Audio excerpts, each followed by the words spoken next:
Miguel, ¿para qué estamos aquí hoy? Para escuchar a Luis, que va a compartir cómo es su vida hoy, después de una gran pérdida y atravesar el duelo.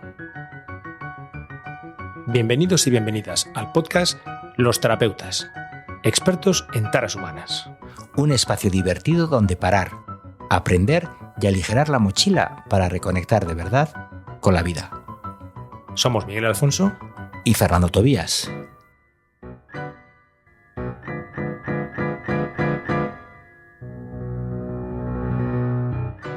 Miguel, ¿a quién tenemos hoy el lujo, que ha sido gracias a ti, de tener hoy compartiendo su experiencia en Los Terapeutas? Bueno, pues hoy traigo a un amigo y persona para mí entrañable e importante en mi vida, que es Luis. ¿Y quién es Luis? Pues nos lo irá ahora también ayudando a descubrir él. Pero bueno, para mí es una referencia en cositas de la vida, en reírme, en reírnos, que me río mucho con él.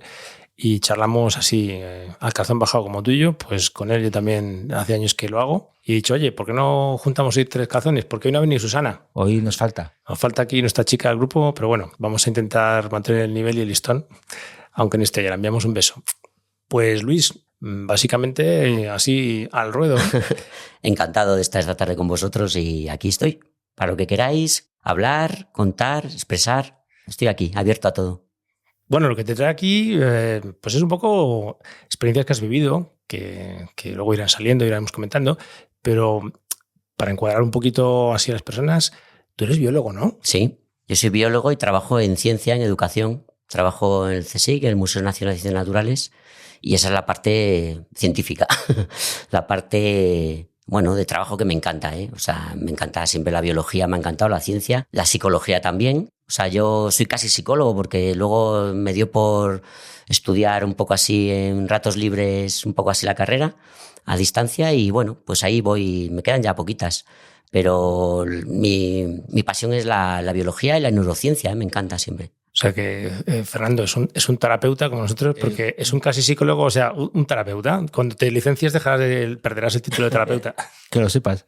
Y me encanta también lo de la neurociencia. Y también creo que colaboras con una asociación, ¿no? Me dijo Miguel. Sí, yo tengo una parte de voluntariado que me encanta realizar, una asociación de mutua ayuda al duelo.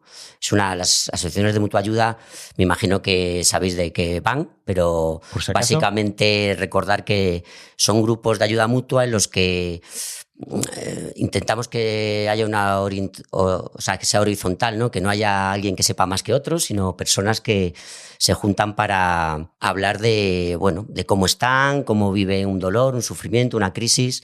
Quizá a la gente le suene más Alcohólicos Anónimos, ¿no? Empezaron en Estados Unidos ya hace tiempo, a principios del siglo XX.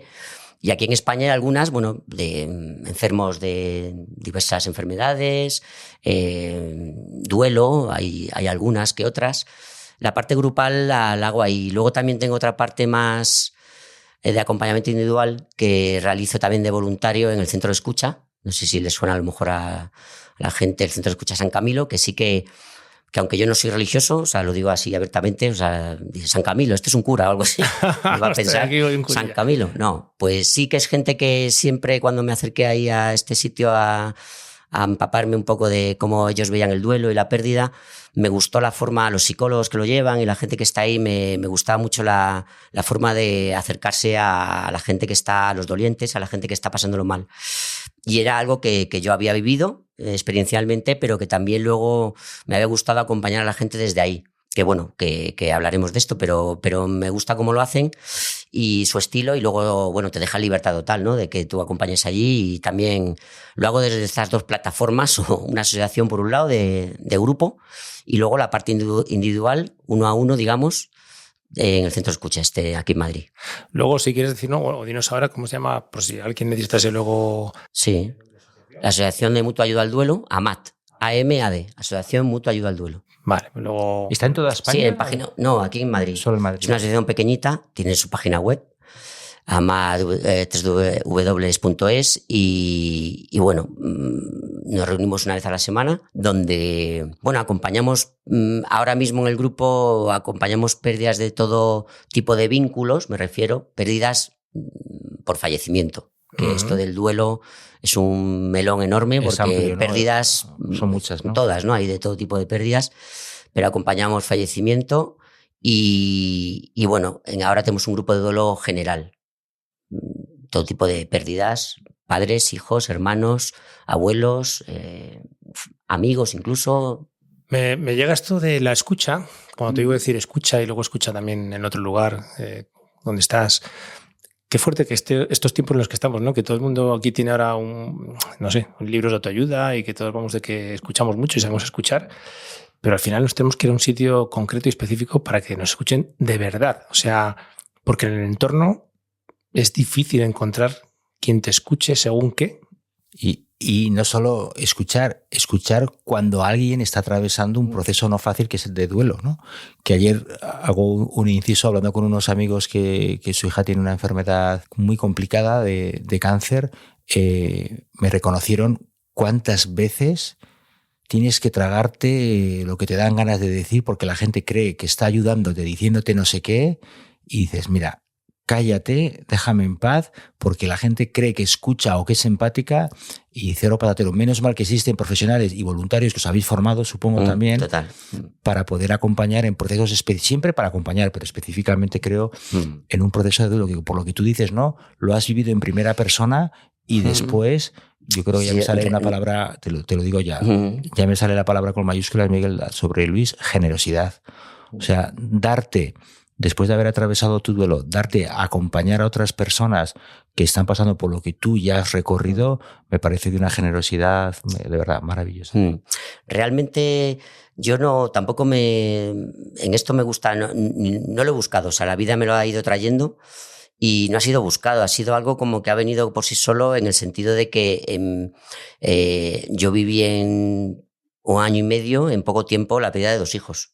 Es algo que me destrozó, me partió la vida como un tsunami y cuando yo pedí ayuda, la ayuda que normalmente, esto ya han pasado años, hace 16, 17 años, cuando yo pedí ayuda en ese momento, que estaba destrozado, el psiquiatra primero de la Seguridad Social que me atendió, pues esto que decías, Fernando, ¿no?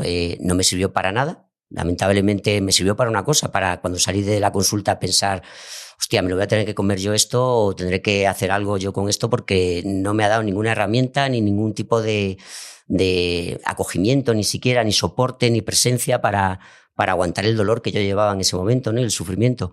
Y luego tampoco por el tema de la psicología, una psicóloga tal, bueno, vamos a decir que la ayuda más grande que me dio fue que me presentó una tarde, me acuerdo perfectamente, nunca lo olvidaré, me presentó a una mujer que había perdido a su marido y a su hija en un accidente de tráfico y nada, me la presentó y estuve media hora charlando con ella, no más de media hora. Pero os puedo asegurar que esa media hora para mí fue como, vamos, o sea, ¿qué se tiene que hacer para estar? Porque yo a esa mujer la miré a los ojos y como me hablaba, yo ahí me di cuenta de que había esperanza. Yo dije, ¿qué coño ha tomado esta señora? Dime qué droga tomas, tía, ¿qué haces? Porque la vi 2 años y medio, creo que me dijo, 2 años después de la pérdida esta tan dura. Ella estaba, según lo que yo percibí ahí, bien, en paz y de otra manera, no había sufrimiento en ella, ¿no? Y claro, pues imaginaros mis ganas, ¿no? Cuéntamelo todo. Esperanza, dime, ¿no? Apareció la esperanza, ¿no? Pero sobre todo, bueno, sobre un momento de no te vayas, cuéntame más, pero se tenía que ir y fue media hora. Claro, me imagino que, claro, tú querías todo ya, todo aquí ya. Lo que tú tienes. La fórmula de la Coca-Cola, ¿no? Y el tiempo luego te fue demostrando que eso que ella tenía fue un proceso que luego tú fuiste descubriendo. Pero que en esto no se puede vender ni en una consulta, ni en una sesión, ni en una pastilla, ni en un libro. Ni en un libro. A mí personalmente esa mujer me enseñó que había esa esperanza y yo como soy muy cabezón y salí de esa consulta, digamos, de esa sesión diciéndome a mí mismo como que si yo llegaba a estar pues un 30% de bien como ella en un futuro muy lejano, porque yo lo veía muy lejano, si lo veía, pues me gustaría pues hacer lo que habían hecho por mí en ese breve instante, ¿no? De esa media horilla que me dieron esperanza, ¿no? Y bueno, pues me puse un poco al tema y a partir de ahí ya la vida me fue llevando por buscar, soy un buscador. Yo una cosa que tengo de fábrica, digamos, desde que tengo seguramente 8 o 9 años es buscar, soy biólogo y la ciencia siempre me ha encantado y buscar el porqué de las cosas. Hay una capacidad que yo creo que me sirvió para salir un poco adelante, fue la curiosidad. Curiosidad, pura y dura. Este mecanismo del sufrimiento y el dolor, tengo que diseccionarlo, cual rana o cual ameba, y entender un poco este proceso en mí. Si lo consigo entender en mí, luego ya entender a los demás, eso ya es casi muy imposible, ¿no? Pero acercarme un poco a los demás desde esa parte, ¿no? Yo ahora tengo que deciros que me encanta lo de acompañar a las personas en estos procesos de dolor y de sufrimiento, me encanta, porque cuando yo estoy con ellos se produce algo que es mágico, yo lo llamo magia, que es como, creo que es magia, amor, no sé cómo llamarlo, que es como yo estoy presente y estoy vacío de mí, vamos a decir, y el otro se expresa. Esa es la escucha, ¿no? Para mí, escucha activa, escucha potente. No puede haber un juicio, ¿me entendéis? No puede haber porque si lo hay, el otro no se abre. Yo creo que cuando empieza a haber, vamos a decir, empieza a haber más consciencia, más sanación, no sé, tampoco me gusta sanar, o bueno, llamarle como queráis, cuando empieza a haber un poco de una toma de conciencia, más elaboración, es cuando uno realmente se da permiso con otro ser humano para abrirse completamente, ¿no? Bueno, esto es un poquito, joder, lo que nos ha traído, nos juntó a Fernando y a mí, que era el modelo IFS, que luego hemos compartido tú y yo alguna vez, pero que la clave es que cuando he hecho la curiosidad no he podido evitar decir, joder, que a ver, que Richard Soares no ha inventado nada, que simplemente ha puesto en palabras algo que es ahí, que es una realidad humana. La cualidad del alma, la cualidad de la esencia humana, la curiosidad, la compasión, la calma, el coraje, la creatividad. Son esas cualidades que tienen que estar presentes, bueno, que existen, que somos de raíz, y que cuando quitamos el ruido, me quito yo de en medio, has dicho, cuando quito el ruido me vacío, ¿no? mi agenda, que dice Richard, ¿no? La agenda que llevamos desde partes de nosotros que quieren hacer las cosas de una manera o de otra, cuando paramos todo eso, queda ese espacio que llamamos vacío, pero creo que está llenísimo de lo que de verdad es. Es un espacio de acogida, de acompañamiento, de acogida, pero sin ningún tipo de juicio o expectativa. Es un soporte, es un espacio donde el otro puede echar todo lo que quiera echar, ¿no? ¿Le podríamos llamar ser testigo? O sea, soy testigo de lo que te está pasando y yo estoy aquí de testigo. Sé que te está pasando, sé que te ha pasado, estoy en tu dolor, puedo verlo sin salir corriendo, sin tener que juzgarlos, sin darte consejitos. Estoy presente. Sin fusionarme con ese dolor, sin fusionarme con ese dolor. Esa es la parte, Fernando, que muchas veces en acompañamiento sale, ¿no? Tienes que tener tú interiormente, bueno, pues integrado, ¿no? Integrado de una forma potente, porque en compañeros que trabajan, bueno, que son voluntarios en esto, muchas veces salen las supervisiones y hablamos entre nosotros. Ha tocado una parte mía, esta persona que acompaña ahora ha tocado, bueno, pues hay que hablarlo. Y hay que elaborarlo. Hay que elaborarlo y hay que ser muy. Yo creo que una parte también muy buena en esto es ser sincero. Si yo estoy ante una persona y de repente me toca algo que me rompe un poco, pues no pasa nada. Pues mira, me acabo de acordar de esto y fíjate que ahora que hablas de esto, pues me sale por aquí una lágrima o me sale pues no sé, pues una sensación de rabia o una emoción de estas. ¿Y cuando te pasa alguna vez esto y lo has compartido con otra persona? Porque muchas veces las personas que no están acostumbradas a acompañar o escuchar tienden a reprimir, primero no acercarse a alguien que está sufriendo, y si se acercan tienden a reprimir estas emociones o a hablar demasiado o a reprimirlas. Y entonces yo te pregunto, por tu experiencia, cuando has mostrado esta emoción a la persona, ¿cómo la has recibido?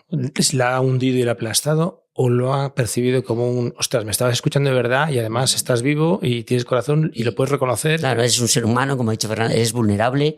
Esa figura, como mucha gente cuando llega a la asociación o al centro de escucha, cuando acabamos, al final nos despedimos, muchas veces las personas dicen, yo les pregunto, hago un poco feedback ahí, oye, y el primer día que llegaste, la gente llega, pues como llega a los sitios, acojonada.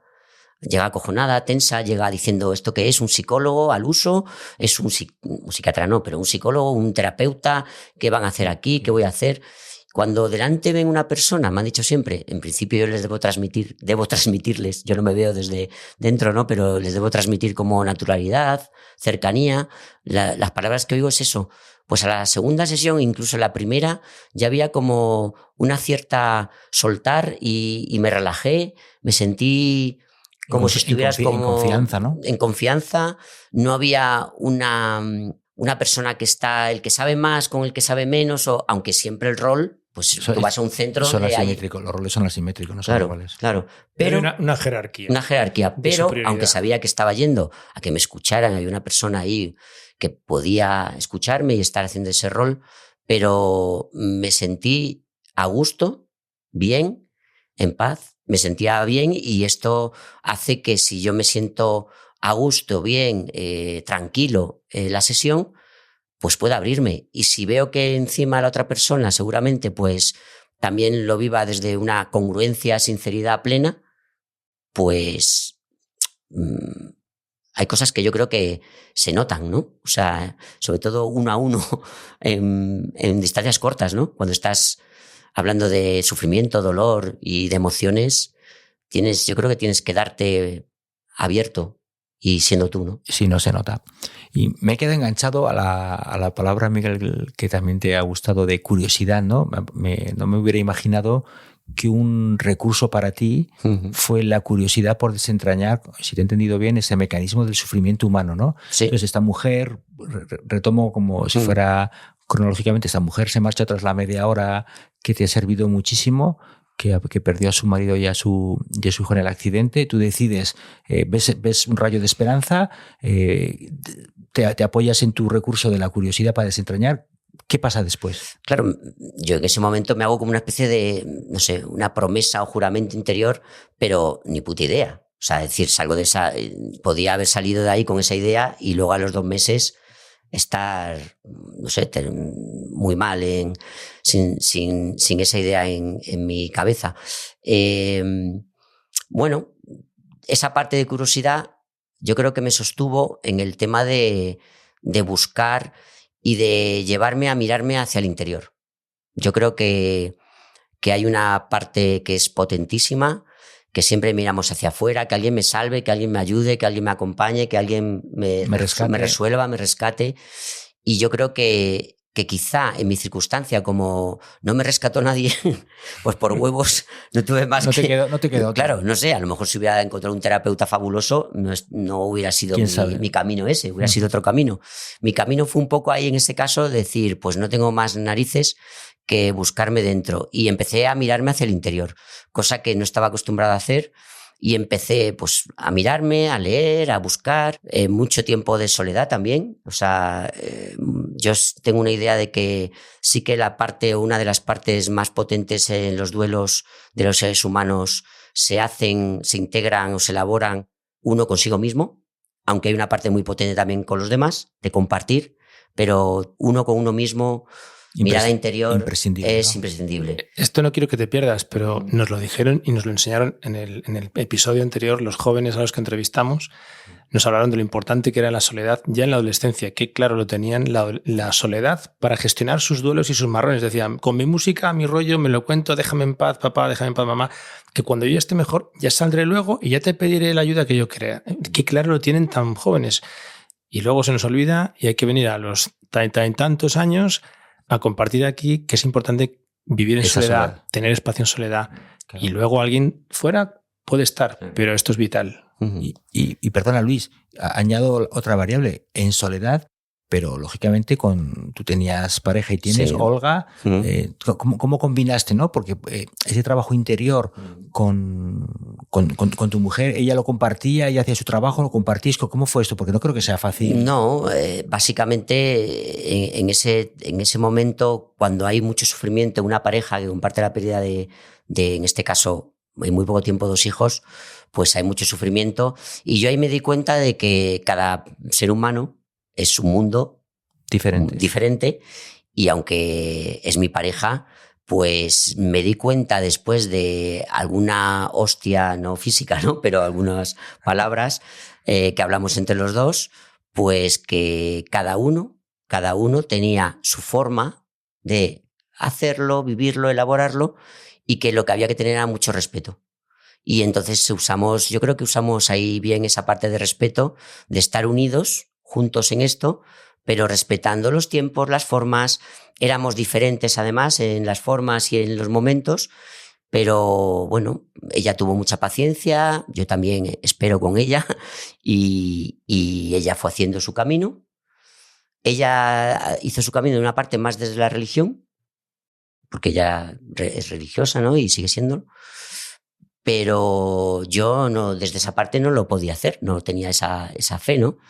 Y fue diferente, pero bueno, acompañados los dos, hablando y comentando, pues mira, ahora esto no me viene bien, ahora a ti te viene bien, ahora no sé, fue un compartir, ¿no?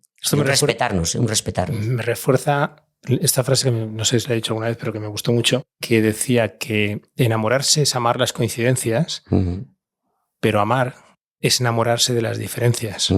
Claro. Entonces, en estos procesos yo lo que escucho es un ser diferentes ante algo vital que os ha partido a los dos, que es brutal, y un respeto absoluto a esa diferencia de cómo afrontarlo. Yo creo que aquí, no sé si la estadística es del 70 al 80% de rupturas en parejas cuando se afrontan a un duelo. Igual me lo he inventado el dato, pero me suena que era algo así.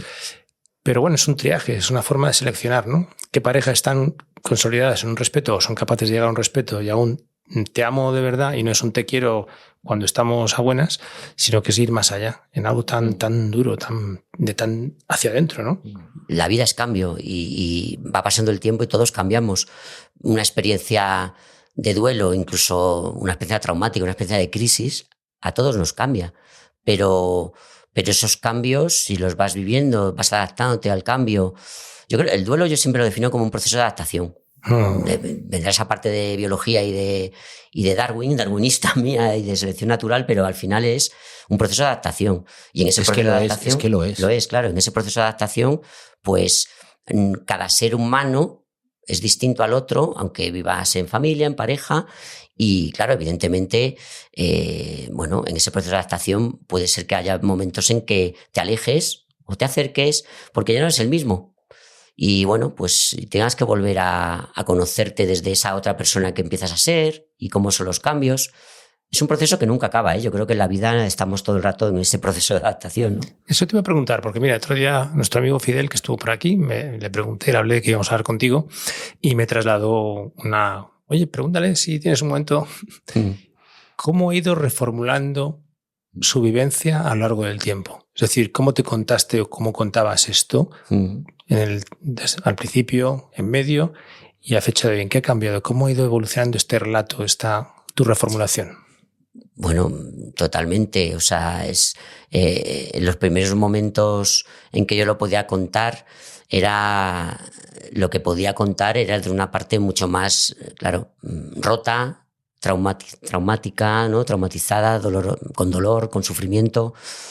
Cuando uno ya se va haciendo más consciente de lo que está ocurriendo en ti, entiendo que empiezas a aprender siendo más consciente de todo lo que se está moviendo en ti, emociones, pensamientos, la parte cognitiva, la parte emocional, la parte espiritual. Todo eso se va moviendo y lo explicas de otra forma en cada momento desde donde estés. Y seguramente cambiaría, yo te diría que cambiaría cada día que lo cuente, ¿no? O cada día, claro, no tengo fases de decir, pues en los primeros 4 años lo conté de una forma, luego del 6 al 8 lo conté de una... No sabría decirte. Sí que es verdad que al principio hay algo que todos tenemos que atravesar o comernos o transformar si podemos, o vivir, que es el puro dolor y luego el sufrimiento. Yo eso lo separo mucho porque, claro, yo entiendo que el duelo es el dolor y luego hay una parte que es el sufrimiento, que el dolor es impepinablemente algo que tenemos que vivir. Sí o sí. Y es sí o sí. Y tenemos que acompañar y estar con él. Y el sufrimiento sí que es algo que ya es más mental, más de toda esa resistencia, ¿no?, que ponemos en el proceso. Y esa parte ya podemos, bueno, pues... usar algún tipo de herramientas o estrategias para, primero, saber si hay sufrimiento y diferenciarlo del dolor, y luego, si ese sufrimiento se puede ir transformando, ¿no? Si alguien está escuchando esto, ¿cómo le ayudarías aquí rápido a diferenciar entre dolor y sufrimiento? Yo creo que el dolor es algo como mucho más instintivo, ¿no? Todos, o sea, cuando hay un vínculo desde el amor, un vínculo potente con otro ser humano, cuando ese vínculo físico deja de estar, pues vete al cuerpo, o sea, esa congoja, ese movimiento en el diafragma, desde el cuerpo, desde las emociones, eso que sientes en ese momento más puramente instintivo, eso es dolor. No hace falta intelectualizarlo mucho, es dolor. Todo lo que ya es más pensamientos alrededor de eso, tipo, esto no debería haber ocurrido, porque me ha pasado a mí, es que si me pasan a mí estas cosas, el universo está equivocado, ya no Dios me ama, eso ya es sufrimiento. La vida me odia. La vida me odia, eso es muy de pensamiento. Cosecha de uno mismo, ¿no? Cosecha de uno mismo, y es una producción mental. La mente siempre está produciendo pensamientos y muchas veces no es que los elijas tú. Yo quiero que los pensamientos van viniendo, pero es verdad que podemos enfocarnos en bueno, a qué pensamientos hago más caso, a cuáles me apego más o no, ¿no? Luego ya es el proceso de cada uno, ¿no? Yo hoy en día sí que tengo muy claro pero esto decirlo así el primer día a una persona que encuentras en tu camino, decirle, no, yo no soy mis pensamientos ni mis emociones, yo soy la presencia consciente que está, pues dice, hostia, se ha fumado un porro. ¿Qué se ha fumado? Claro, este chaval? Pero bueno, eso es algo que cada uno tiene que buscar en su interior. ¿Quién soy yo? Una buena pregunta, cuando estás en duelo, ¿quién soy yo? ¿Qué es esto? ¿Para qué me ha pasado esto? Si no es el por qué, es para qué también, ¿no? Una buena pregunta. Esto de que se habla, me ha venido, es mi parte intelectual, ¿vale? Que muchas veces habla de unas fases del duelo. Por tu experiencia y acompañando a otras personas, ¿has visto que estas fases son una hoja de ruta funcional que sirve? O a veces mi impresión es como que la gente se obliga a pasar por la etapa 1, por la etapa 2, y encima si me dijeron que era 3 meses y yo llevo 4, me caches en la mar, se me está retrasando el duelo. ¿Cómo ves esto de las Clubes Ross y toda esta yo creo que en literatura su momento, que existe? Claro, yo creo que en su momento Clubes Ross, estas fases, las famosas, ¿no? De la negación, ¿no? La ira, luego ya como la negociación, depresión y aceptación, ¿no? Las 5 famosas.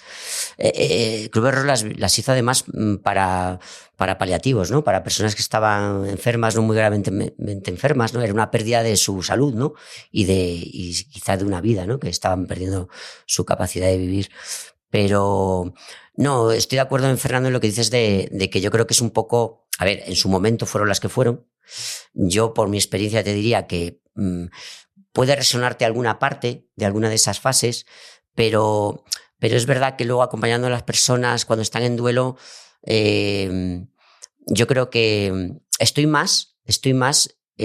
me resuena más todo esto que también los psicólogos lo trabajan sobre más que fases que van pasando, parece que tú no haces nada y van pasando, es como más, hay muchos psicólogos que trabajan tareas del duelo, ¿no? Tareas. Es como, ¿qué hago yo con esto, no? ¿Qué hago yo con esto? O sea, tengo esto ahora mismo, ¿qué hago? Como responsabilizarte, ¿no? Es ponerte más proactivo, ¿no? Es ponerte, igual que esto que hemos hablado de las 5 fases estas de Clubes Ross, Worden, por ejemplo, hace unas tareas que a mí eso me parece que puede ser más útil. Como que lo pone como por tareas, creo que recordar que eran la primera, aceptar la pérdida. O sea, la pérdida ha ocurrido, físicamente no está este ser humano.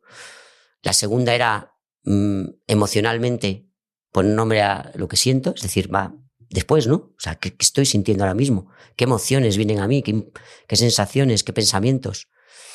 La tercera sería algo así como adaptarme a la vida presente sin ese ser humano físicamente, la adaptación. Y la cuarta y última sería cómo sigue mi vida ya habiendo recolocado, integrado esa pérdida en mí, digamos, ¿no? Se puede decir así. Hay otros muchos autores que trabajan esto, pero es más como ponértelo en tu lado, ¿no? O sea, decir, oye, ¿qué hago con esto?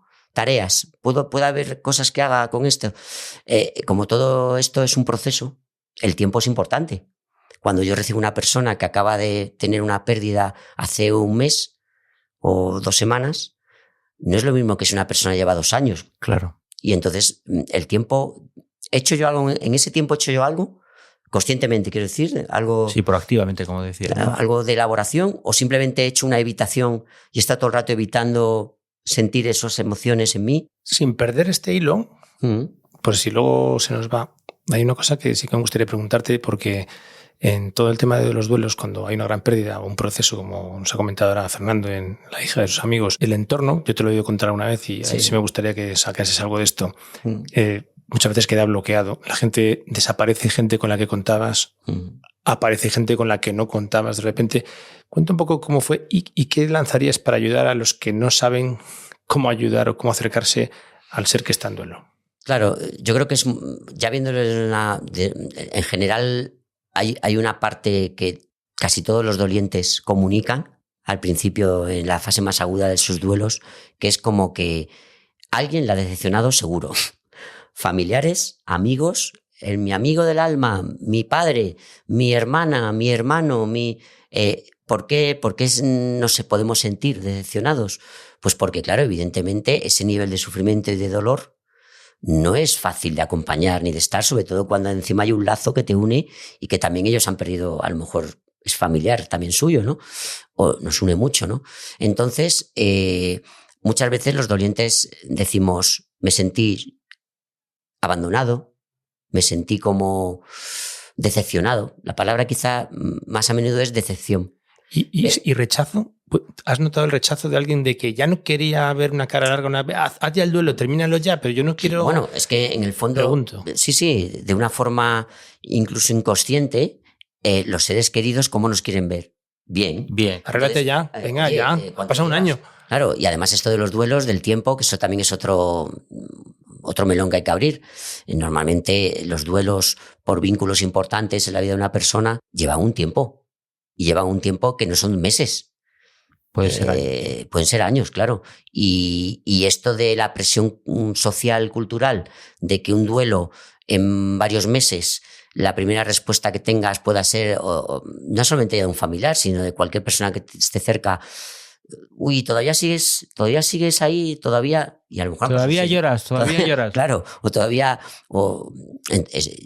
Y ha pasado poco tiempo. Cuando muchas veces decimos, es que un año puede ser poco tiempo, es el primer año, el primer cumpleaños que no está, primeras navidades, primeras fechas importantes, ¿no? En la que no está este ser querido. Entonces voy a apuntar para que se lleve a alguien, porque quiero que escucharlo de ti. Sí. Si alguien quiere saber cómo ayudar, no rechazar y estar con ese ser en duelo, ese familiar en duelo, ¿qué le dirías como tip? Oye, cuida esto, o cómo saber que acierto al acercarme al otro y no voy a hacerle más daño. Muchas veces creo que es el miedo a hacer daño el que también nos mantiene alejados. ¿Qué ayuda? ¿Cómo se acercaría? ¿Cómo le dirías que se acercase? De una forma, claro, decir sin miedo es complicado, pero sin miedo... Incluso acogiendo ese miedo. Acogiendo ese miedo y diciendo... ¿Qué te ayudó? Simplemente a veces, mira, sobran las palabras y simplemente un abrazo o un apretón en un hombro sin decir nada y estoy aquí. Cuando quieras, de vez en cuando, ¿te apetece esto? ¿Te apetece lo otro? Pero en duelo muchas veces las emociones están muy disparadas, muy locas, y hay momentos de que no apetece nada y momentos en los que a lo mejor apetece. No siempre va a estar ahí la gente esperando, pero un simplemente aquí estoy, ¿no? Aquí estoy y no mucho más. Es saber que esa persona, pues en un momento determinado, pues puede hablar contigo. Pero es complejo, ¿eh? O sea, tengo que decir que no es nada fácil que una persona en algo muy potente pueda estar abierto a escuchar tu sufrimiento. Es que la mayoría de la población mundial no está preparada. El miedo, la angustia de ver a alguien sufrir, lo que nos sale es querer sacar al otro cuanto antes de su agujero porque no puedo soportar verle sufrir. Salvo no soporto lo mío. Lo que me hace sufrir, ver tu sufrimiento, ponte bueno y así yo no tengo que sentir lidiar con lo mío. Yo siempre lo comparo con algo que es muy visual, ¿no? Que es lo siguiente. Cuando hay una persona que está a tu lado que por lo que sea está vomitando, tú no se te ocurrirá decirle: guárdate el vómito, no vomites delante mía, no porque me da asco, porque tú... Si me van a dar ganas a mí de vomitar. Claro, si estás acompañando a alguien que está vomitando, lo que sueles hacer es poner la mano en la espalda o agarrarle una mano, ¿no? O estar al lado con una palangana. Sí, ir a buscar una toalla. O una toalla, pero... Es buen ejemplo. Pero, claro, si alguien está, en este caso, vomitando sufrimiento, dolor, no es fácil, ¿no? Y bueno, yo entiendo que muchas veces del doliente va a salir de una forma muy natural en qué espacios se encuentra en paz. Y si está en paz solo, como decía antes con Miguel, pues buscará soledad. Si está en paz con una amiga o un amigo, pues buscará ahí esa pequeña paz. O si está en paz con un desconocido que ha conocido y que la vida le ha traído en esos momentos, que no conocía mucho, pero en esos momentos se le ha acercado, pues también puede haber ahí conexión, ¿no? No sé, no creo que haya... quizá el único, no sé si llamarle consejos, sería estar como puedas estar, pero es más, si yo no puedo estar con una persona que está sufriendo y doliendo y sumar y aportar algo que sea, sí, que pues mejor me retiro, ¿no? Y agradecerías que te lo dijera, oye, mira, esto me supera y me aplasta. No es que no te quiera, es que ahora mismo con lo mío tengo bastante. Y aunque parezca cobarde y ruin, claro, no ¿esto te llegaría honesto? ¿Te habría llegado honesto? Sí, totalmente. Vale. Eso llega puro, claro. Eso llega con sinceridad. Porque es verdad. Es verdad. Porque esta autenticidad no puedo sostenerlo. Yo creo es mucho mejor eso que verle forzándose, postureando o tener que interpretar qué coño le pasa porque me dice una cosa y hace otra. Es mucho mejor la honestidad de, mira, no puedo sostenerte. Yo siempre cuando hablo con personas cuando están en duelo, siempre digo, aunque ahora, sobre todo en momentos en los que hay mucha rabia, y esa rabia la canaliza muchas veces a familiares, amigos, a personas que o a Dios. Están, o a Dios, pero en este caso digo sobre todo por la decepción de no han sabido estar conmigo en este momento, me han abandonado, me siento abandonado, pues yo les diría que sigan su proceso y que cuando estén mejor, pues que también tengan una conversación con esas personas a las que ahora no pueden ni ver o han tachado de su lista ya, o han dicho, jamás volveré a hablar con mi amigo o mi amiga o mi familiar porque en aquel duelo hicieron esto. Bueno. Hablas de una forma de perdón, como de alguna manera. Eso, con eso me conecto, con esa parte de perdón, ¿no? Primero hay que perdonarse uno mismo, ¿no? De todo lo que ha habido ahí en ese duelo, que también a lo mejor hay veces que hay una parte de rol victimista en el duelo, que es como que te sientes como con patente de corso, ¿no? Para pues ser ahí con lo que un me poco, ha pasado a mí, fíjate. Joder, ahora aquí todos tenéis que bailarme o tenéis que estar a mi disposición.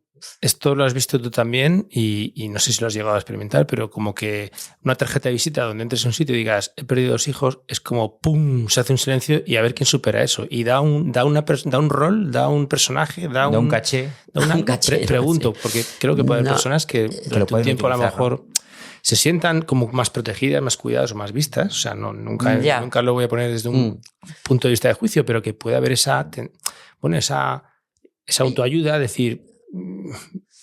Hay una tendencia de algunas dolientes de si se mete mucho en esa parte de víctima, pues decirse a sí mismos algo así como, bueno, lo que decís, ¿no? Como que mi duelo es el mayor duelo, es el de pata negra, etiqueta negra que nadie va a vivir y yo ya a partir de aquí, claro, soy un ser un ser a los que, no sé, como que tiene pero más derechos. Yo creo que eso aísla. O sea, a mí el dolor, pero digo a mí en primera persona, a mí el dolor y el sufrimiento, lo que me ha servido, si te diría una palabra, es a unirme más con el resto de seres humanos, a conectar.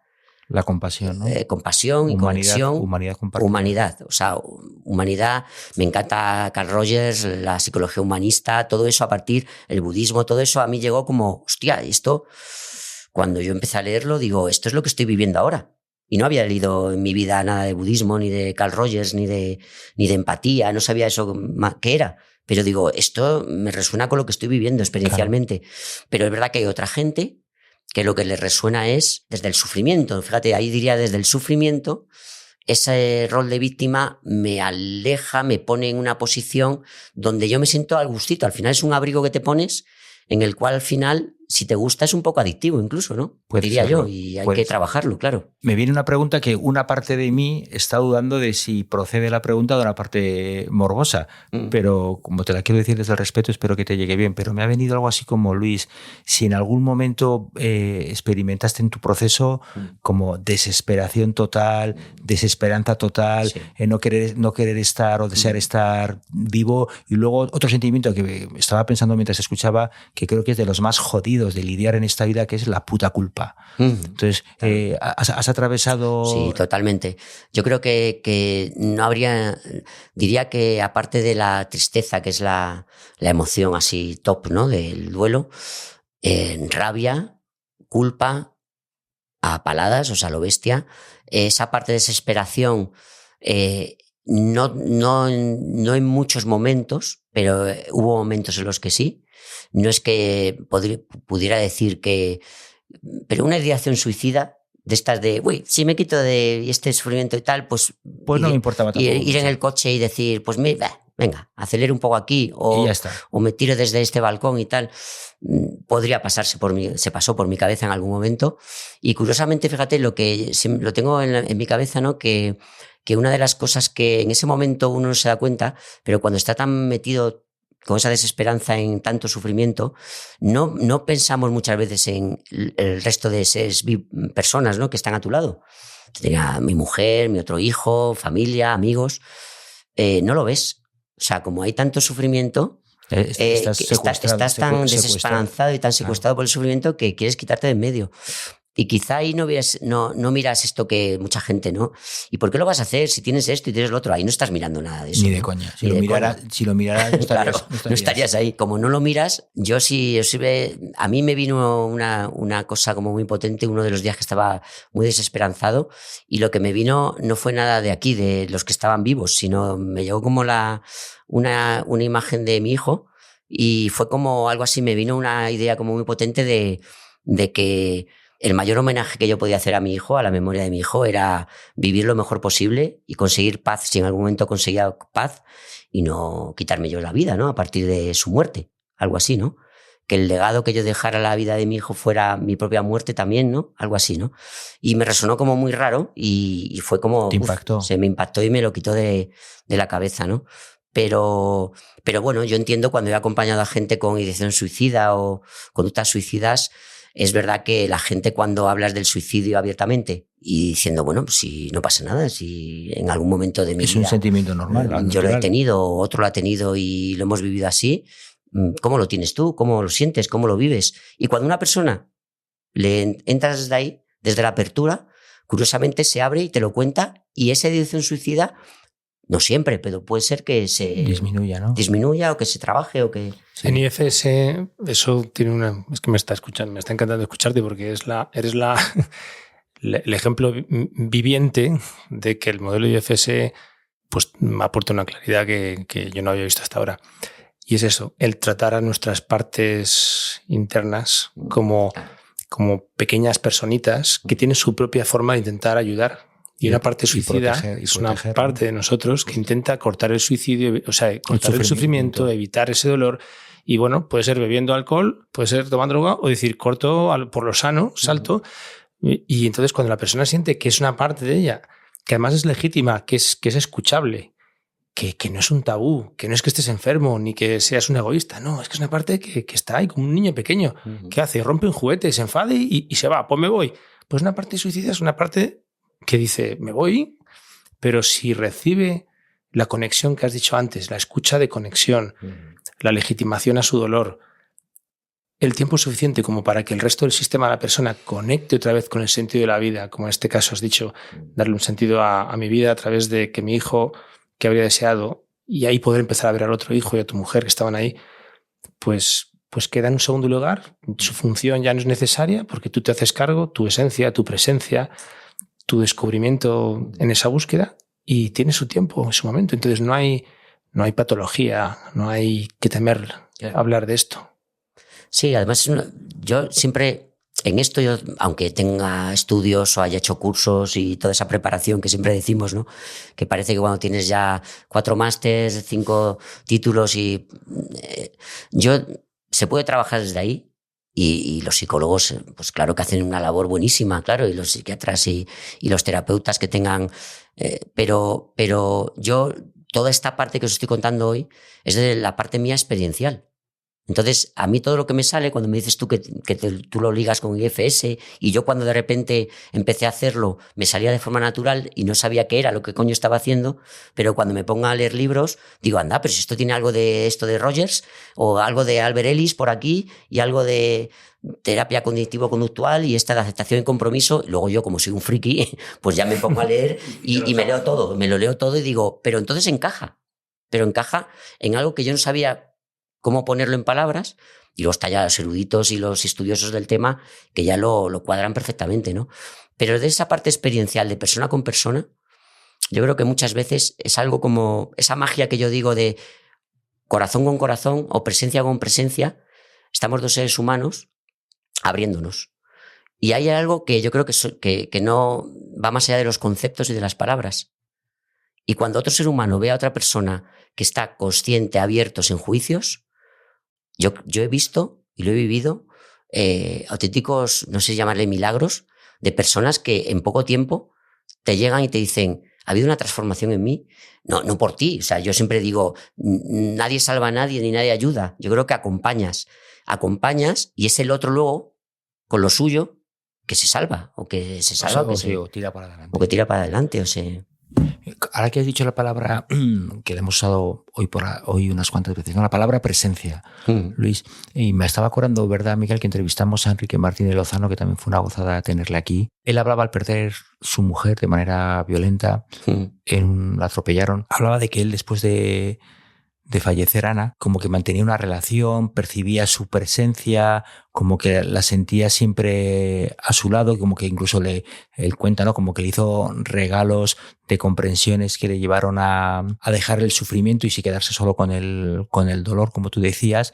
En tu caso, tienes una relación, entiéndeme con respeto la expresión, ¿no? Desde que fallecieron, has tenido como relación, no sé llamarla espiritual, de notar su presencia, de hablarles. ¿Cómo has vivido después de su ausencia, su presencia? Claro, es la parte espiritual. Mira, yo te hablo de mis orígenes, imagínate, como biólogo curioso, ¿no? La curiosidad, pero imagínate mi formación en ciencia siempre, pues lo que tenías al final después de haber sido bautizado y hecho la comunión, pues con 12 años ya me volví ateo, ateo a saco, agnóstico ateo, pero ateo a saco. Y durante mucho tiempo esa parte la he tenido. Y luego sí que tengo que decir que no siempre puede ser esto, pero yo siempre, mi espiritualidad, yo la he vivido siempre, aun antes de las pérdidas. Si yo puedo decir como ateo o agnóstico en aquella época, puedo decir cuál era mi espiritualidad, siempre la había vivido como algo de conexión yo con el resto de vida. Y yo siempre había dicho o siempre lo notaba en la naturaleza. Si me gustaba andar o estar en la playa o estar en un bosque, yo solo conmigo mismo, viendo una puesta de sol o viendo un cielo estrellado o viendo musgo, yo qué sé, o lo que sea que viera, me conectaba. Y en esa conexión, eso sí que lo llamo espiritualidad, yo. Sin dogmas ninguno, yo con lo que es. Y ahí es donde más me acercaba, que lo podía ver en algunos momentos cuando en alguna iglesia entraba yo solo y lo podía ver, pero donde más me sale es la naturaleza. Esa conexión. Esa conexión. Y entonces sí que, desde la parte de pregunta que me decías, yo tengo claro que el vínculo físico es el que se pierde. El vínculo que queda siempre es el vínculo no físico. Yo puedo ir haciendo mi duelo y el vínculo no físico se hace desde el amor. Si eres ateo totalmente, dirías, pues poner a mis seres queridos, ¿dónde los pones, no? Pues en mi memoria, en mi corazón, ¿no? Pero luego, claro, si sale esta parte de trascendencia, ¿no? Que es por ahí por donde vas, ¿no, Fernando? La trascendencia, yo lo pondría, sí que eso se ha ido despertando en mí, y yo sí lo pondría en algo que no puedo, y fíjate que soy científico, pero no puedo explicar, pero lo pongo ¿dónde? Pues por todos los lados. O sea, lo pongo en el universo. Por doquier. Por doquier, ¿no? Sí, y yo puedo conectar. Y conecto todos los días, puedo conectar. No es una conexión que puedas decir, es muy sutil, ¿no? A veces es más sutil, a veces menos. Te pueden llegar señales, como llamo yo, señales de estas que te manda el universo a veces como más más potentes, que te llegan más, y otras veces son también muy sutiles y muy bonitas, que te llegan de otra forma, pero yo siempre conecto desde ahí. Y es verdad que, fíjate, yo siempre digo que una de las cosas que me ayudó a conectar conmigo y a salir del sufrimiento, siempre lo cuento también como una especie de epifanía, ¿está bien dicho? Epifanía, ¿no? Como epifanía. En un momento que yo estaba en, no sé, sería 4 o 5 meses del fallecimiento de mi hijo. De Raúl. Pues yo creo que la playa, yo estaba paseando y paseaba yo solo por la playa con un sufrimiento del copón, o sea, todos estos, ¿no? El por qué y para qué y esto y por qué ocurrió y tendría que haber hecho y si hubiera hecho y esto y tal. Todo eso, yo llevaba varios meses de un sufrimiento muy potente. Había adelgazado un montón, no dormía, bueno, lo que es el sufrimiento, ¿no? Y entonces, nada, iba paseando, me senté un momentito en unas rocas, estaba el mar en calma, bueno, hacía una temperatura de puta madre, de repente un silencio, así en la playa, el rumor de las olas, y de repente paró el sufrimiento. O sea, hubo un parar. Yo no era yo era las olas, ¿me entendéis, no? Yo era el rumor de las olas, yo era lo que notaba el viento en la cara, notaba lo que notaba. Yo me hice uno con el momento ese. Y de ahí me sacó un grito, unas voces de unos niños que venían con un balón. ¡Niño, deja de joder con la pelota! Por ahí unos padres por ahí gritando y tal. Y me volvió al este. No sé si estuve un segundo o estuve media hora en esa especie de paz. Pero sí que pude decir, es el primer momento que he estado en paz después de 5 meses. Y digo, pues igual que con esta mujer que os he contado, ¿qué coño me acaba de pasar? Voy a investigar. No, bueno, ¿me entendéis, no? Curiosidad al poder. Claro, ¿qué coño me acaba de pasar? ¿Esto qué es? ¿Qué ha pasado ahora mismo? Mi cerebro ahí petó, seguramente, paró, pero bueno, mi cerebro, o sea, yo conecté con lo que luego me gustó investigar, que es, bueno, pues esto hoy en día se habla mucho de meditación, mindfulness, conexión, todo esto y tal, esas palabras que luego cada uno trabaje, pero es estar aquí ahora, en el momento presente, siendo presencia. Pues yo ahí fui, o sea, mi historia desapareció. Ese yo narrativo, ese yo muy se silenció por completo. Muy relacionado con sufrimiento, ¿no? El yo narrativo, el yo biográfico, el yo narrativo es un yo que está muy relacionado con el sufrimiento. Pasado, futuro, y el yo contexto, el yo aquí ahora, el yo testigo, ¿no? Sería ese, es el que está enfocado más en el dolor, ¿no? Si antes me preguntaba Miguel, ¿diferencia entre dolor y sufrimiento? Pues mira, yo puedo estar en el momento presente con el dolor y notar las sensaciones de mi cuerpo pero eso no es sufrimiento, eso es dolor y es diferente, ¿no? Sin historia. ¿Qué te ayudó a soltar ese sufrimiento, aparte de ese momento que tuviste que se fue regalado, te vino regalado? Sí. Pero yo te he escuchado que hubo un cambio dentro de esa narrativa, hubo una forma de contártelo sobre el tema de los años de vida. Sí. Lo que la vida claro, esperabas, bueno, lo esperable. Justo. ¿Cómo fue este clic mental? Sí, es que el sufrimiento, lo que hablamos antes, el sufrimiento te trae mucho esta parte de biográfica, ¿no? De narrativa biográfica, de decir expectativas, ¿no? Todos vivimos con una cierta expectativa vital, ¿no?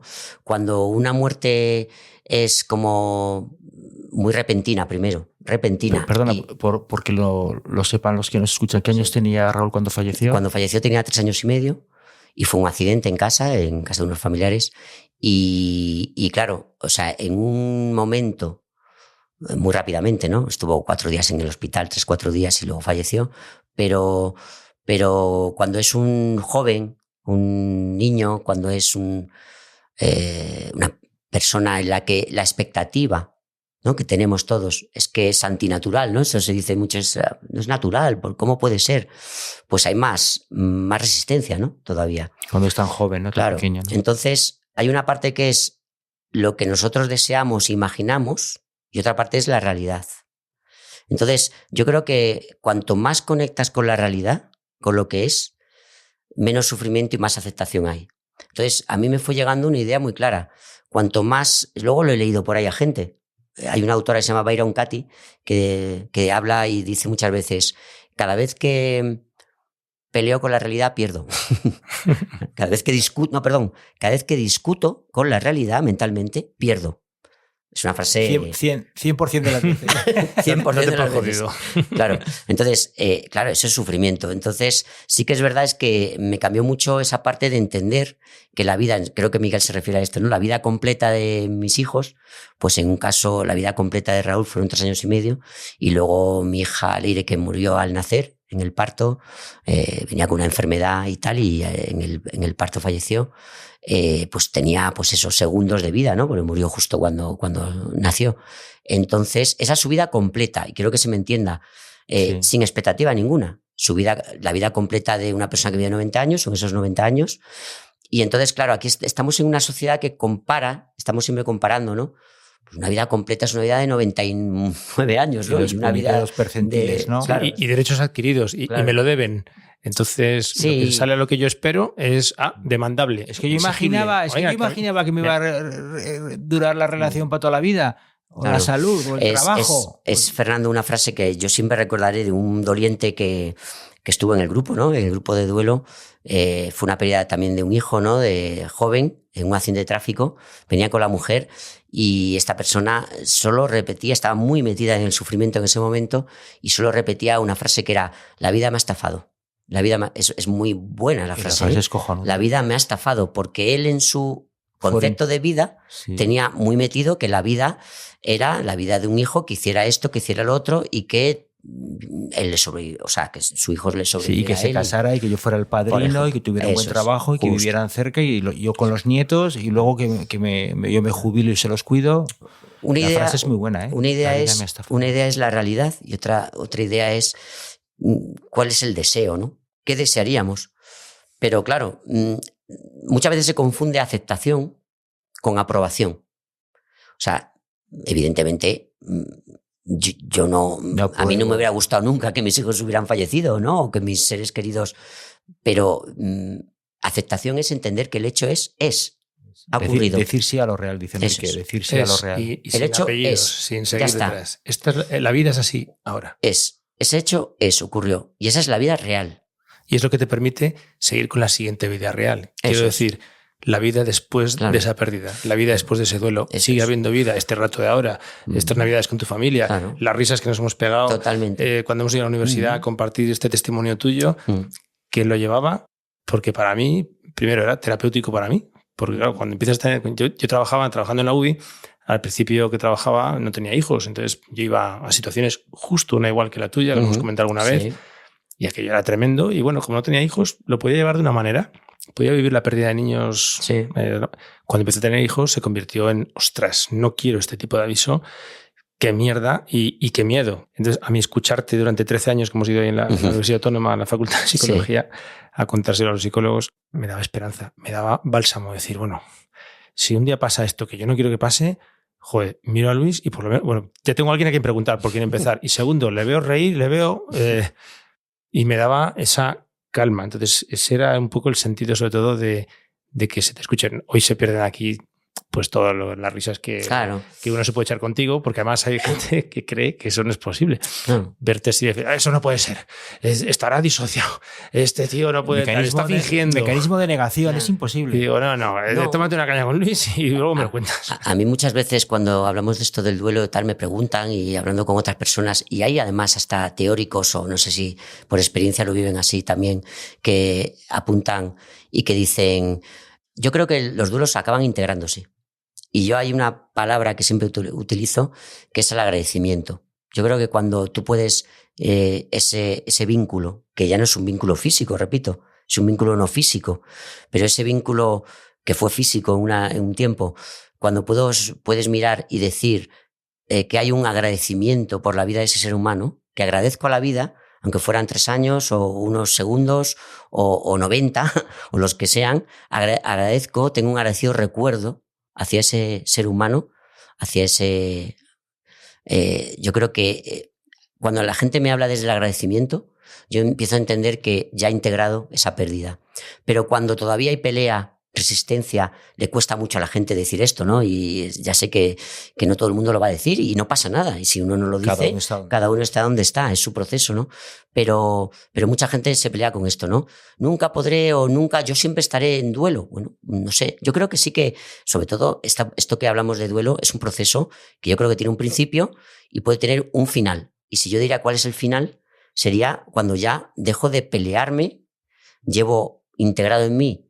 No lo he olvidado jamás, evidentemente, Ni lo vas a olvidar. ni lo voy a olvidar en mi vida, pero lo llevo dentro con mucho amorcito, con mucha paz, con agradecimiento. Y si un día me acuerdo un poco con una melancolía y se cae una lagrimilla o me emociono, pues no pasa nada. No pasa nada. Como me emociono cuando veo una película que me gusta, claro, o cuando veo algo que me... Hay personas que pueden, en este proceso que estás comentando, de tratar de acercarse a la aceptación, puede haber una parte que rechace esa aceptación porque la vivan como una traición, como un querer menos al ser querido. ¿Cómo lo has vivido y qué quieres decirles o qué les harías llegar desde el respeto? Pues sí, totalmente de acuerdo, Miguel. O sea, parece que si yo en un momento determinado puedo estar en paz, ¿no? Después, evidentemente, de haber hecho un proceso, puedo estar en paz y estar bien.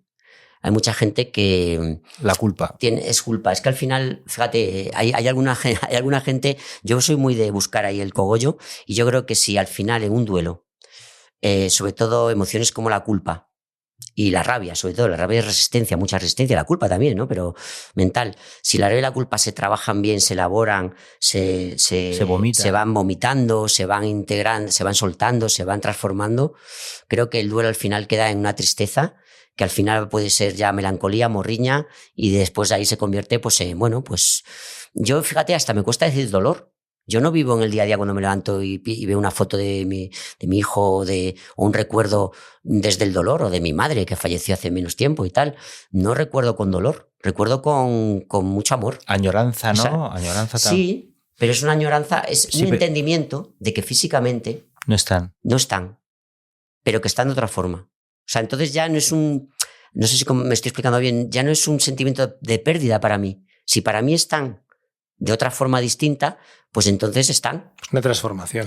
Eso es. Ha habido, como tú has dicho, ha habido una pérdida de un vínculo físico, pero hay una presencia de un vínculo no físico, con lo cual ya no sé, una vez que se ha elaborado la pérdida física, ya no queda la sensación de dolor por algo que no está, porque estás percibiendo una relación no física. Claro, el problema está en que hay muchas personas que se agarran mucho a que estén físicamente de alguna forma. Ya, apego. Y también os digo de otra forma, o sea, desde las creencias religiosas puede haber un cierto apego también ahí a...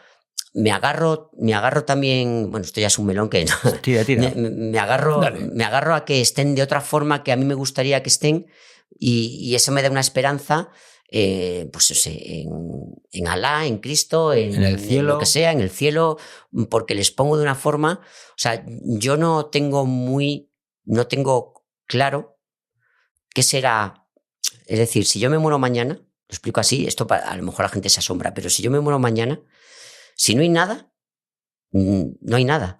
No pasa, ya está, pues no hay nada. Habrá un fundido en negro, ¿no? Los cineastas, habrá un fundido en negro. Y si mi conciencia se muere con el cuerpo, se muere. Y si hay algo, hostia, es cojonudo, porque mi curiosidad, imagínate, pues se ampliará y diré, hostia, pues a ver qué hay aquí. Pero no me gusta ponerle cualidades a eso que haya después. Sí, me da miedo de poner una caja demasiado pequeñita o limitada, y que incluso, pues eso, hacerle un flaco favor a eso que haya, si lo hay.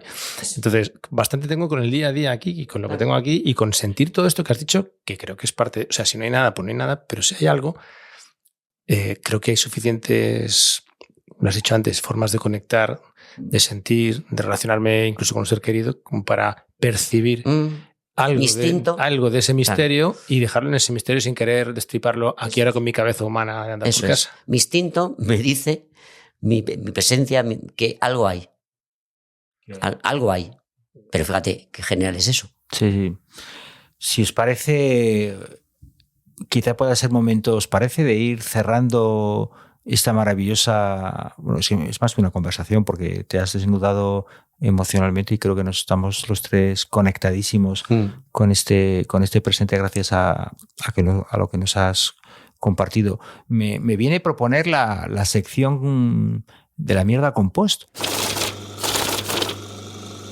¿Qué nos llevamos cada uno de este ratito compartido? Y ahora, escuchándote al final la parte que tenía que ver con la aceptación, ¿no?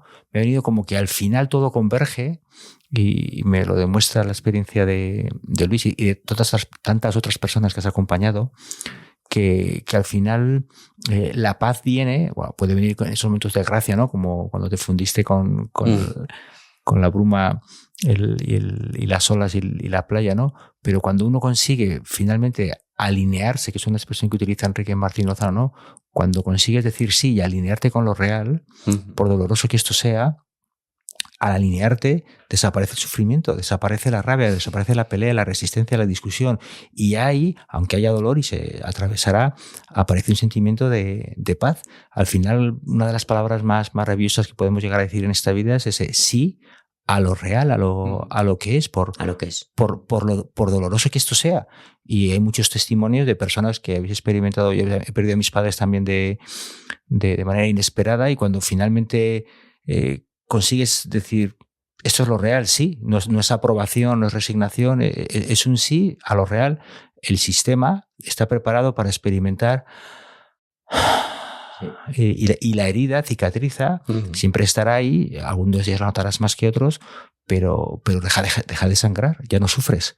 Y entonces me ha gustado que, como al final, que todo acaba convergiendo, entre comillas lo de todo, porque la vida tiene el poliedro de la vida tiene muchos lados, pero me ha gustado escucharte, Luis, porque al final en tu proceso lo que te posibilita además luego poder acompañar a otras personas es que tú has dicho sí a lo ocurrido, y encima como mantienes esa presencia, esa conexión con una presencia no física, pues ya no notas el agujero que en su momento debió dejarte la ausencia de lo físico. Eso es lo que yo quería compartir. Igual me enrollé un poco, pero bueno, ahí lo dejo.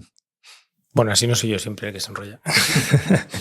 Pues yo, a ver, me llevaría muchas cosas, pero voy a centrarme en una que siempre que te escucho, yo hoy aquí, que te estaba escuchando así de frente, no a tu lado,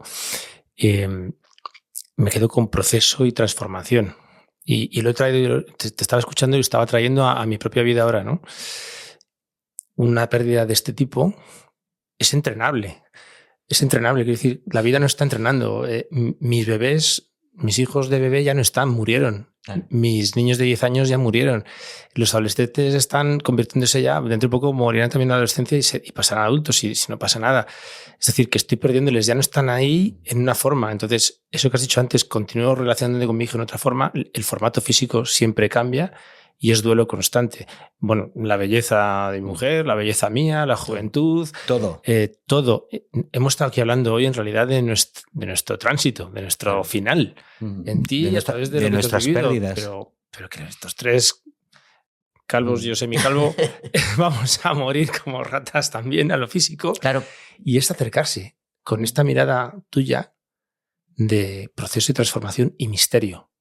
Y cada uno luego que rellene el misterio como pueda, quiera o le apetezca o sienta, pero que hay una forma de sentirlo. Entonces voy a seguir buscando en mi vida, como tú, en cada proceso de pérdida, una oportunidad de seguir conectando con otra forma y conectándome con ese misterio, ese que para mí es ese también, por lo menos eso que lo sostiene todo. Y para ti, Miguel, ¿qué te llevas? Luis, perdona. En permanencia, transformación, la vida es cambio. Y como decías, Fernando, cuanto más conecto con la vida, entiendo que la vida es más momento presente y cambio constante. Entonces, cuanto más alineado vives y más abierto vives a una vida que está transformándonos constantemente, más en paz vives el proceso de esto que llamamos vida, con luego los subprocesos que hay dentro de la vida, ¿no? Pero bueno, ya hemos hablado de duelos, de pérdidas, y como decía Miguel, que me gusta mucho lo que ha dicho, estamos todo el rato perdiendo expectativas, ideas de cómo deberían ser las cosas, todo está cambiando, todo es impermanente, ¿no? Vosotros con el pelo me lleváis ventaja. Yo todavía estoy en proceso de duelo, intentando aguantarlos ahí un poquito. Fíjate de la Virgen y no corras. ¿Qué dice mi pueblo? Al tiempo, arrieros somos. Yo tuve un referente siempre con esto de la calvicie, que yo cuando empecé a quedarme así un poco, tenía un tupé de la hostia, y cuando me empecé a quedar calvo, yo estaba justo ahí ya empezando Bruce Willis, Luz de Luna, ¿os acordáis? Esto es muy ochentero, ¿no? De los 90. Totalmente. Y ya Bruce Willis, que era el galán o el tío guapo calvorota, yo dije, hostias, pues aquí me rapo a los Bruce Willis y tal, y no fue... Aprovecho el tirón. Aprovecho y ahí está, pero bueno. Oye, solo gracias a vosotros por este ratillo. Ha sido una maravilla. Gracias, Miguel, por presentarnos a Luis y dejarte liar. Esta gentecilla que la vida me trae, que hay que compartirla. Que esto no es para quedárselo para uno solo, sería egoísmo. Está genial porque una de nuestras marcas o ADN es a calzón bajado, ¿no? Sí. Y entonces bueno, y vosotros os conocíais, pero yo he conocido hace 1 hora y media a Luis y me he sentido conectado, en confianza y súper a gusto. Y creo que tu testimonio, tu experiencia, yo creo que, porque el título que le vamos a poner... Yo creo que lo vamos a mantener, ¿no? Sí. Hay otra vida después de una gran pérdida. Cada uno tendrá que encontrar, según su trabajo, su capacidad, según los apoyos que tenga, qué vida es esa. Pero hoy traemos a Luis para mostrar una, y eso no significa que todas tengan que ser así, que todo el mundo tenga que llegar a cada uno tendrá que encontrar a su manera, propia vida. Pero que es posible, es certeza. De verdad, Luis, gracias de corazón por acompañarnos en nuestro podcast. Hasta pronto. Gracias. Muchas gracias, Luis.